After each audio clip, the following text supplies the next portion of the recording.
SCP-3333 Object Class Keter Special Containment Procedures. The trapdoor leading to SCP-3333 is to remain shut and locked at all times. At least one operative is to remain posted under SCP-3333 at all times to prevent entry or exit. The door to SCP-3333 is to be examined for signs of damage daily. MTF Lambda-1 has been created and deployed to assist in the containment of SCP-3333. Description: SCP-3333 is a spatial anomaly located within the Suntop Fire Lookout, located in Mount Baker, Snoqualmie National Forest in Washington State, U.S. SCP-3333 is accessible via a ladder and trapdoor on the ceiling of the Suntop Lookout. Climbing the ladder leads to an identical copy of the Suntop Fire Lookout. This identical copy has an identical ladder and trapdoor pair, which leads to further copies of the Suntop Lookout. The topology surrounding SCP-3333 is identical to that surrounding the Suntop Lookout. However, no plant, animal, or human life has been observed. Successive SCP-3333 iterations are higher relative to the original lookout. The stairs leading up to these SCP-3333 iterations are extended by a proportional amount to allow access to the ground. SCP-3333 was first discovered after restoration of the Suntop Lookout following volcanic activity near Mount Rainier. SCP-3333's origins are not known. No members of the Park Service involved in the restoration of the lookout were responsible for construction of the entrance to SCP-3333. At the time of discovery, the trapdoor to SCP-3333 was padlocked. In order to access SCP-3333, the trapdoor was forced open. No key has been found. Exploration 1. Mission Parameters: Initial reconnaissance of SCP-3333. Personnel: D-4F68A. Additional information: D-4F68A was equipped with standard-issue audio-visual exploration recorders. The exploration was supervised by Dr. Williams and a support team located in a temporary observation outpost inside the Suntop Fire Lookout. Dr. Williams begins. Test. Is this thing on? Yes, hello. Doctor? Excellent. Please proceed into SCP-3333. There's a brief moment of audio feedback due to the proximity between Dr. Williams and Agent D-4F68A. The agent climbs up the ladder into SCP-3333. Please report what you see. Well, I just came from here, but wait. It's empty and touted it. Well, excellent, thank you. Please stop talking. Thank you. Please continue climbing. The agent ascends SCP-3333 for approximately an hour. Alright, I want to test something. If you don't mind, could you try opening the door and going outside? Okay, Doctor. The agent opens the door. A strong wind immediately blasts into the room, throwing the agent back against the far wall and moving the furniture. The agent struggles to get across the room and eventually manages to close the door. What was that? It's probably best if you stay inside for now. I see. The agent continues to ascend SCP-3333. Wind is audible. There is no change in the interior of SCP-3333. The agent continues for approximately 3 hours. The agent takes a simple multiplication-based cognition test every 10 iterations of SCP-3333. No change from baseline detected. Several hours later, the agent rests and eats some rations. During this time, analysis of video footage shows that the agent has climbed through 184 instances of SCP-3333. Well, now seems as good a time as any. I would like you to take that test again. Alright, Doctor. The agent self-administers the cognition test. No change from baseline detected. The agent has climbed through 184 iterations of SCP-3333, corresponding to approximately 673 meters of vertical gain.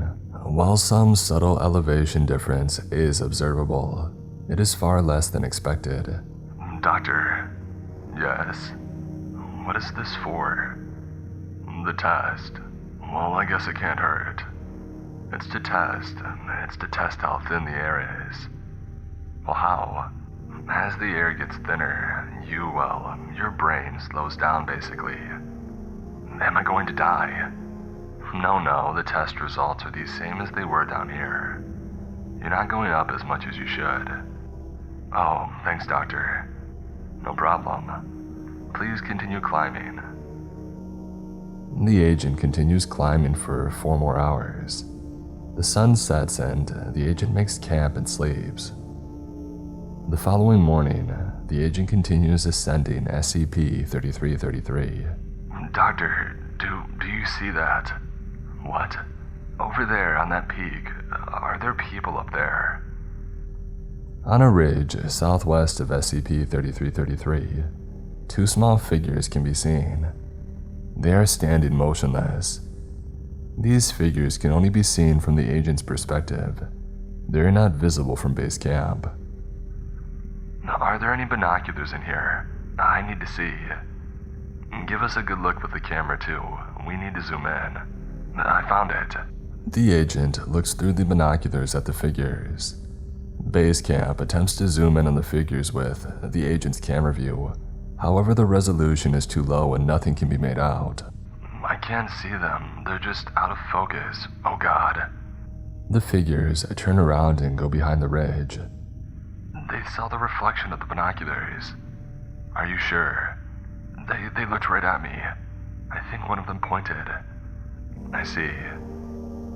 The agent is instructed to continue climbing SCP-3333. Deliberations are held at base camp about the figures. No consensus is reached. The agent continues climbing to the 345th iteration of SCP-3333. No other figures are spotted. The agent camps until morning. The next day, the agent forgets to turn his camera and microphone on until reminded. Shortly afterwards, the agent expresses feelings of anxiety and unease. You've got to let me come down, Doc. Something's not right here. Something concrete. I don't know, but something's not right. All this writing on the walls and... There is no writing on the walls. Well, I see something, Doc. I don't know what it says, but it's there for sure. I see, you made it this far. Please keep going.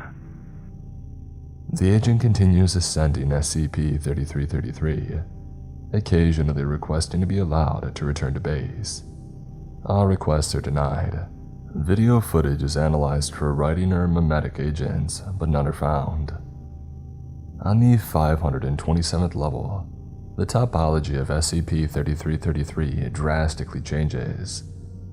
Multiple copies of the Suntop fire lookout are connected to each other in a grid pattern, accessible through the lookout doorway.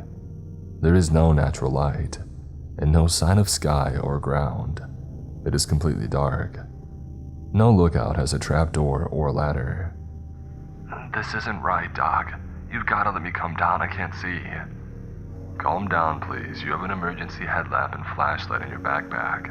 Please use them. The agent attempts to switch on the lights. They do not turn on. The agent is instructed to check the battery compartments. They're empty. The agent is instructed to use the backup batteries in the backpack, but is unable to locate them. There's nothing in here. Nothing's right. Let me down, please. No, please proceed. Wait, I think I see something. I see something, Doc. Well, what is it? I don't know. It's not right. Let me come down, Doc. I've got to get out of here. You will be summarily shot if you come back down. What is it you see?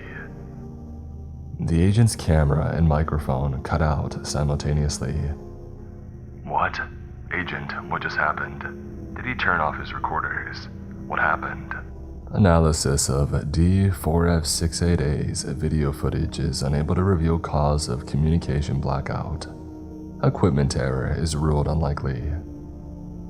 Due to the circumstances surrounding D4F68A's disappearance, and the possibility of an unknown anomalous object in the upper portion of SCP-3333, another expedition is proposed and approved. Exploration 2. Mission parameters. Determine the reason behind the disappearance of D4F68A. Locate any anomalous objects located by the prior agent, and identify any anomalous entities present within SCP-3333. Personnel: MTF Mod 0. Additional information: all members of MTF Mod 0 were equipped with standard issue survival gear and recording equipment. No special items were deemed necessary. All batteries and backups were triple checked. Dr. Williams supervised from base camp. Mod 1, check. Mod 2, check. Mod 3, check. Mod 4, check. Mod 5, check. Mod 1 begins. Okay, everyone, standard issue tower approach. 2 ahead, 1 in the middle, 2 behind. Let's go. All team members begin to ascend SCP-3333. No figures are visible on nearby ridges. The sky is overcast and the wind is audible. As the MTF climbs, the wind dies down bit by bit. After several hours of climbing, Mod 4 and Mod 2 encountered the room where Agent D4F68A attempted to exit SCP-3333. The furniture is still in a state of disarray, and nothing appears to have been moved. Here seems as good a place as any. The members of Mod 0 gather and attempt to mount an expedition outside of SCP-3333. Mod 2 is attached to a rope and exits SCP-3333. There is no strong wind and Mod 2 is easily able to leave. There's nothing here, Doctor. Well, that's strange. I suppose it died down. Keep exploring, I suppose. Roger. The members of MTF exit SCP-3333 and begin to explore. The topology around SCP-3333 is identical to that surrounding the Suntop lookout. No plant or animal life is visible. No humanoids can be seen. The members of the MTF explore for several hours and then reconvene at SCP-3333. There's nothing here. No plant life, though. That's strange. If this pattern holds across the world here, that could account for these stronger wind patterns. Not sure where the oxygen would come from, though. Anyways, keep ascending, and we can sort this out later. Roger that. The MTF ascends for several more hours and camps for the night. Their pace is slower than that of the previous agents. They ascend SCP-3333 for several more days with no notable encounters. No auditory or visual hallucinations are noted. On the 4th day, they arrive at the apex of SCP-3333. Alright, flashlights out, everyone. Members of the MTF equip their lanterns and flashlights. All are fully equipped with batteries and backup batteries are double-checked. Apart from that made by the MTF, there is no sound and no light. Alright, 212 again. Arbitrary direction, let's go that way. Mod 1 points at a random direction and the MTF proceeds in that direction. Reflector markers are left for navigation. The SCP-3333's iterations are connected horizontally through their external walkway. There is no stairway down and the railings have been removed, such that the walkways can be pressed up and joined with each other. There is no sign of seam between the walkways and no trace of man-made workmanship. Mod 2 pulls up a board at random from the walkway. There is nothing but blackness below. Mod 2 drops a glow stick into the hole. No bottom is visible. Mod 3 fires a single flare into the air, no ceiling is visible. No sound or light appears. Do you notice anything strange? Such as any of the hallucinations reported by the previous agent? Anything that could indicate what he was talking about near the end?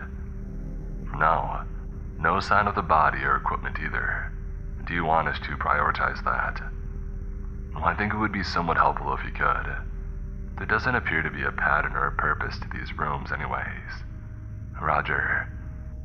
The MTF splits up and begins a radial search pattern from the origin. This continues for approximately an hour. Hey, I found something. What? What is it? Come in. Members of the MTF gather. En route, Mod 5's flashlight cuts out. What is it? It's his backpack, completely empty. It hasn't been torn or anything though. No sign of a struggle. Was it propped up against the table when you got here? Yes, I haven't touched it. Good, let's not. Where's Graham? Graham, everyone check in. Mod 2, Mod 3, Mod 4. Yeah, we're missing Graham. Do you have a feed on his camera, Doctor? No, his flashlight's out. I can't see anything. Roger. 2 by 2. I'll go with Horace. Radio pattern out from here. Right. Okay. Yes. Mod 1 and Mod 3 pair up, and Mod 2 and Mod 4 pair up. They begin a radial search pattern. There is still no sound. Dr. Williams plays back Mod 5's camera footage prior to loss of communication. There is no sign of distress. The camera is transmitting, but it is completely black. Mod 2 and Mod 4 fall over. There are 2 loud sounds, presumably their bodies hitting the floor. A faint dripping sound can be heard. Microphones and cameras on both cut out near simultaneously. Mod 5's camera and microphone shut off. Hello. We've lost feed on Mod 2 and Mod 4. There's another thud and Mod 3's microphone and camera cut out. Hello, Mod 1. What just happened? I don't know, where's Mod 3? I turned away for a second and now he's... Mod 1's headlamp rapidly scans the surrounding area. No sign of the rest of Mod 0 can be found. Into the darkness. Hello? I think there's someone in here with me. What is it? Do you see words? No, I don't see anything. All 4 cameras and microphones reactivate. This is not simultaneous, it is consistent with the equipment manually being activated. Hello. The equipment's on. What the heck happened? I don't know, Doc. There was something on the ground and I tripped and... Where are all of you? Check in. Mod 3, Mod 5, Mod 2, Mod 4. Mod 1's microphone and camera suddenly cut out. Mod 1, hello? Mod 1's camera and microphone reactivate. I saw it too. Yes. What? Saw what? I don't know, it's spectral like floaters. Something here isn't right. No, it isn't safe here. What are you talking about? Nothing besides the Suntop fire lookout is visible on any camera. Is there anything with you? No, it's not that, Doc. There, do you see it, Doc? No, what is it? We're not safe here. Something's not right. It's there. What is it? It looks like a... It looks like a castle, or no, a mountain. A mountain, a ghostly mountain, but it isn't. It's a flaming mountain conjured of smoke and air. A tower of smoke and ash. I see it. I see it too. We need to go. Retreat, everyone. Roger. MTF Mod 0 retreats from the apex of SCP-3333 and proceeds rapidly back down. Several days later, they arrive at base camp and they are debriefed. They express confusion over the events within SCP-3333 and show a definite unwillingness to re-enter, given the circumstances and the possibility of a memetic agent. A special counter-memetics operative is brought in for further exploration over the objections of MTF Mod 0. Exploration 3. Mission parameters: explore the apex of SCP-3333 and locate and neutralize any memetic anomalies or agents inside. Personnel: Counter-Memetic Specialist 0, Null Walker. Additional information: Specialist 0 is a deaf, blind mute and communicates solely through a modified signaling system embedded into their hand. Standard issue rations are provided. No other equipment is necessary. Dr. Williams and MTF Mod 0 supervised the operation. Alright, leaving base now. Let us know if you need anything. Yes. Specialist 0 begins to ascend SCP-3333. Mod 5 speaks to Williams. I don't like this. If it was frightening enough to make your team crack and turn tail and flee, it is certainly worth calling in on that. Mod 5 does not respond. Specialist 0 continues to ascend. Room diff, messy, a fight. No, that was us. Okay. A few hours pass by. Someone outside, watching. They were encountered earlier, if you keep going up. Am still following was wrong. Not watching something else. What do you mean? Don't know. Specialist 0 continues climbing for several more hours. At this point, Specialist 0 has been climbing for over 12 hours. Don't you need to rest? Someone's still there, not safe. We'll use AMP. Specialist 0 consumes 100 milligrams of amphetamine and continues to ascend. Outside, can you see? No, I can't. There's a flicker of motion on the edge of the camera. Something looking through the windows ducks down as soon as the camera is turned in its direction. The wind is strong and there is no chance of going outside. They know. Specialist 0 begins to rapidly climb upwards. Flickers of motion are occasionally visible outside SCP-3333. Small rustling sounds can occasionally be heard over the wind. Retreat, Specialist. No. Specialist 0 continues rapidly climbing. After approximately an hour, they arrive at the apex of SCP-3333. Blood, no light. Specialist 0 starts walking. They do not turn their flashlight on. Nothing is visible on the camera. Only Specialist 0's footsteps are audible on the microphone. A loud slam is audible in the distance.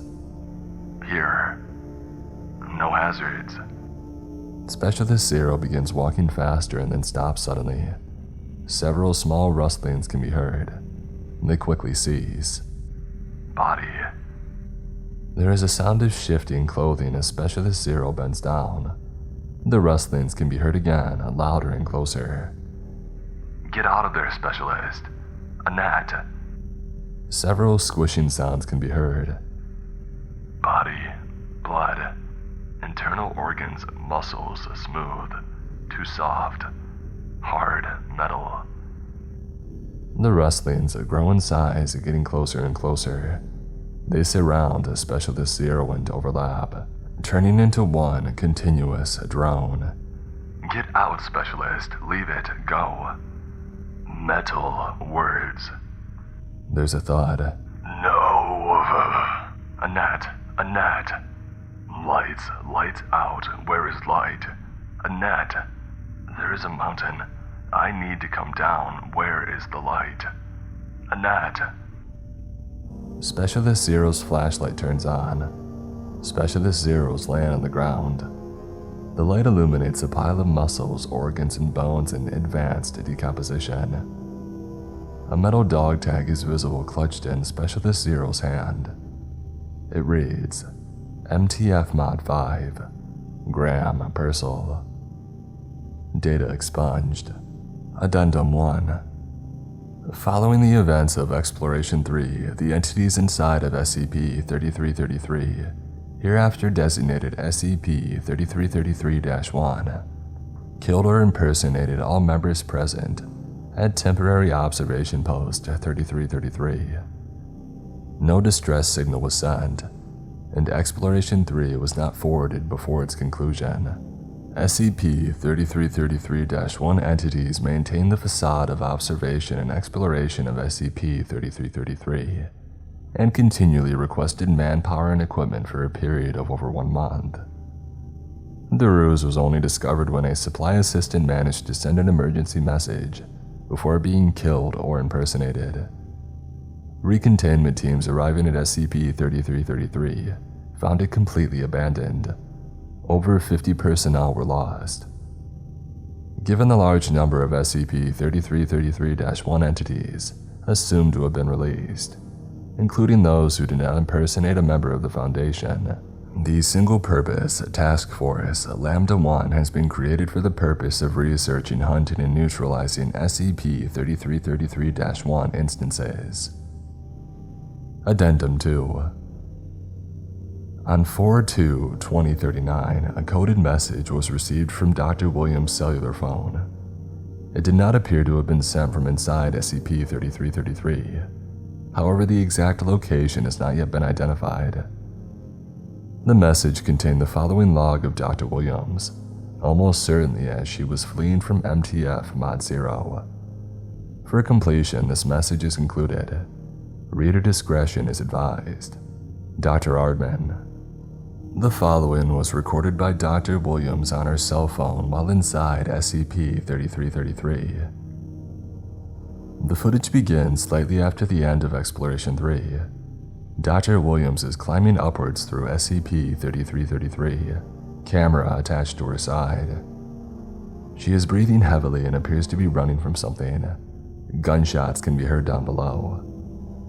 Dr. Williams climbs upwards for approximately 10 minutes and then stops to rest. She props the camera up against a table and blocks off the tower trapdoor with a chair. She sits down. She is covered in blood, is visibly panicked, and is carrying a handgun. She looks at the camera, begins to speak, and then starts crying. She continues crying for approximately a minute and then stops. They got us. It was wonderfully done. Just the right amount of vagueness, and who would dare argue with a seasoned MTF, deciding to turn tail and run? And of course I didn't know any of them closely, so who was I to say if there was anything wrong? There's a rattling sound. Someone is attempting to get through the trapdoor. Williams grabs the gun and points it at the door. Dr. Williams, this is MTF Alpha 3. We received a distress call from this outpost. We were attacked by the personnel assigned here. What's going on here, Doctor? Let us in, Doctor. Stay back. I'm not falling for it. Dr. Williams, please. We will treat you as an enemy agent if you do not let us in. Stay back. Several fingers emerge through the trapdoor and begin to lift it up. Williams runs over and stamps on the fingers. There's a crunching sound and the fingers go completely flat, still trapped in the door. There's a tearing sound as they're pulled back through the door. Williams fires 2 shots through the top of the door, grabs the camera, and begins climbing again. Dr. Williams climbs for approximately a minute and a half, blocking off more trapdoors as she goes, and then stops to vomit and cry for about 10 minutes. Following this, Williams continues to climb non-stop for over 12 hours before collapsing. She remains unconscious for around 2 hours, and then wakes up screaming. I'm still here. I'm thirsty. I wish that I had grabbed a kit. It begins to rain outside of SCP-3333. William starts laughing. William props up the camera and then goes outside and attempts to drink. After a short period of time, she spits and comes back inside. Salty. Williams continues to climb for an hour. There's a knock on the door of SCP-3333. Williams immediately stops and pulls out her gun. She is breathing heavily and her hands are shaking. There's another knock, this time on the other side of SCP-3333. Williams turns around. Agent D4F-68A is standing at the door. He is extremely emaciated and is leaning against the door. His skin is dry, cracked, and ulcerated, falling off in places almost. He attempts to open the door. There is a simple knob lock on the door that he cannot open it. Let me in, Doc. Get back. Williams backs away from the door and points a gun at the agent. He continues rattling at the door. Please, Doc, let me in. There's no water out here. It's not, you're not. He never called me Doc, not once. Silence. The agent's face goes completely slack. I never really watched him. Ever since you were a child, though. I always thought that you had very pretty eyes. The agent breaks one of the door's panes with his fist. There is no blood. He reaches in and turns the knob. Williams begins firing. The agent opens the door and begins running at Dr. Williams. Williams fires at him 5 times. One bullet hits his leg and he collapses. He begins writhing on the ground. His skin only partially follows this motion. It's as if there is something inside of him sliding around. Williams fires 5 more times. One hits the agent's arm. There is no blood. His arm looks flat. The agent attempts to flimp over and crawl away. His arms flap behind him like rubber. There is no support in his arms. Williams screams. There's a large writhing mass in the center of the agent's chest. The rest of the agent flaps around it entirely useless. There's a loud flapping sound from inside the agent. Williams fires 4 more times. 2 shots hit in the chest. There's a tearing sound and the camera falls over. William fires once more and the gun clicks empty. There is a loud, dry thud. Williams picks up the camera and she appears to be in shock. Williams sets the camera down and vomits. She picks the camera up again and then points it at the corpse of the agent. There's a large black pile slumped against the broken window. Clear, gelatinous blood oozes out of it. It does not move. It appears to be dead. The exact physiology of the entity is difficult to discern. It appears to have thick, semi-transparent wings. A pile of skin lays on the ground. It's torn apart. It's... Dr. Williams attempts to throw up again, however, she's only able to retch for several seconds. There is a fetish among humans at the deepest level about enlightenment and height, about ignorance and depth. Here we are in a castle in the sky, on a mountain in the air, the God Pillar, a recursive stack. And here at the top we find nothing, a dead world and unfulfilled promise. I want to go home. Williams proceeds to climb for several minutes, blocking each trapdoor as she goes. She stops for a moment and she begins to laugh. I finally did it though, Annette. I'm here, Annette. Williams begins to cry. Several minutes later, Williams composes herself and resumes climbing. Approximately half an hour later, she arrives at the apex of SCP-3333. Dr. Williams turns on the flashlight. It illuminates the Suntop fire lookout. Nothing else is visible. There is no sound or external light. Hello? Hello? A pause. Williams' voice, it does not echo. There is no reply. There's nothing up here. There never was. Floating words, a ghostly mountain, Pa. It's still hope though, I think. Williams walks around SCP-3333's apex for a few minutes. There's just nothing here, nothing at all. Dr. Williams sits down and props up the camera on a table. I wish I could drink. Footsteps can be heard in the distance. Oh crap.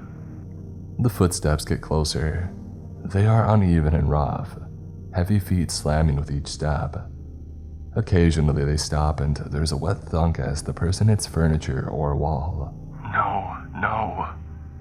The body of Specialist Zero stumbles into view. The flesh is unevenly stretched, lumpy and disfigured. Patches have fallen off, showing nothing but the writhing body of the thing inside. The head hangs limp and flops down onto the chest. The overall body moves jerkily, with little sense of purpose or direction. Williams retches, apparently from the smell. Annette! The entity staggers into the room. Williams steps back and away, knocking over a chair. The entity swivels to look at the direction of the vibration. Something enters the head. It gains a structure and form and stands up. There are scratches around the eyes and ears. The entity attempts to vocalize. A wet gurgling sound comes out though. Annette! Williams begins sobbing. The entity removes structure from the head. Its internal structure completely collapses and the head falls back. Williams raises her gun and attempts to shoot the entity. The gun is empty. Williams still attempts to shoot. The gun clicks. Williams continues sobbing. The gun continues to click. Williams drops to her knees and drops the gun. The entity gets closer. It has trouble walking, has trouble moving. It staggers, lumpy and misshapen. The torso of a Specialist Zero rise. It is as if something is tangled in a sheet, trying to get out. I'm sorry. There's a tearing sound, the flesh of a Specialist Zero rips. It is difficult for the entity inside. The skin is tough and the interior layer of fat does not want to give way. A barbed stinger shoots out through the tear and punctures Dr. Williams' skin. Williams collapses. The stinger appears to contain a paralytic agent. Specialist Zero's skin continues to rip. A large black entity climbs out, discarding the skin. It has large, semi-translucent wings and a large sucker appendage on its chest. It does not have any visible eyes.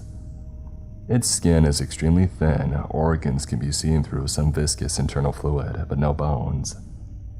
It approaches Williams, making a rustling with its wings as it moves. It reaches Williams and thrusts its appendage into the wound. There's a sucking noise and a dripping sound. Chunks of semi-liquefied organs and bone emerge from the back end of the entity, sucked out entirely, until there is nothing but an empty sheet of skin. The entity, still attached to the skin, contorts its body and slips into the wound. The skin jerks as the entity fits into it. The skin fills out into the form of Williams. The entity stands up. The entity turns off the camera. Log end.